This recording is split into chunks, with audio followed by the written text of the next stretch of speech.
welcome back on this Thursday morning. So for today, we will encounter some slick spots out there. So make sure that you're driving with caution today through tomorrow morning. You'll also encounter some areas of patchy fog. Then throughout the day, a little drizzle in patchy nature along with some freezing drizzle.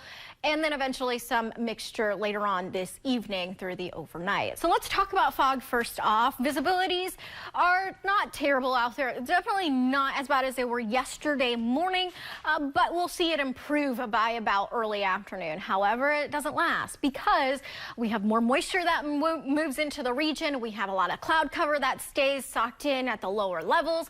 And then we have the redevelopment of more fog that could be a little bit more dense later on this evening, extending through the overnight hours. So be mindful that we still have that fog potential.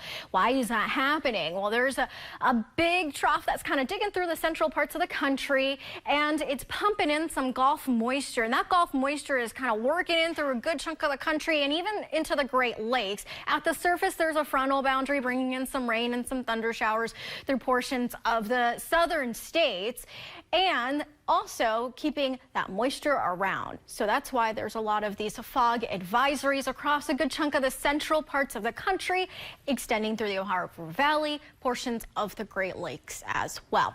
Here at the surface, closer to home, overcast with just a few of these little isolated rain showers. We've had a few isolated snowflakes. We've had some observations for some mist at the surface. So a little bit of everything, but not a whole lot, and it's definitely not as widespread. A little bit more isolated about. So for today, we still have that potential of some drizzle to freezing drizzle.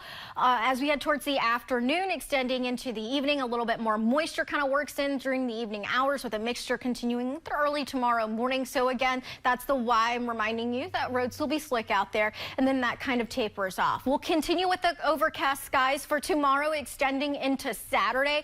So the cloud cover really doesn't improve a whole lot over the next coming days.